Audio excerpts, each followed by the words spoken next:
Remember when toys were simple things made of wood and plastic? Most were manufactured in Hong Kong, and moving parts were a novelty. Today, the toy industry is a different beast. Hong Kong remains the epicentre of research and development, but China is where the world's toy makers go for manufacturing. China commands around 75% of the global toy export market, worth around $29 billion. The forecast is for an upward trend. Bad news for depressed European and US markets. European standards and American standards here, China here. But China about to produce here and European and American here. It must be equal.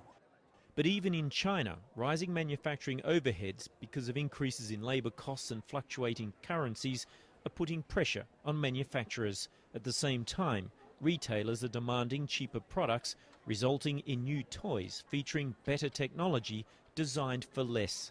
In the past 10 years, you can never find a submarine with blast tank technology with $54.99. You would have to go for something hobby grade, maybe like $250 or $350. But that's something not average family, daddy and mommy are prepared to pay for that price, for that thing.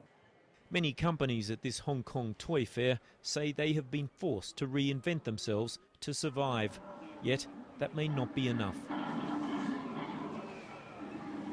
If you are a big kid like me, then an assignment like this at the world's biggest toy fair here in Hong Kong is heaven on earth. But if you are a manufacturer or developer, then this toy fair can be make or break. So what will be the toy for 2014? Well, chances are it will involve a smartphone or a tablet and involve software application in a toy that marries it with hardware such as this. Because the new kids on the toy block, so we're told, are software application developers.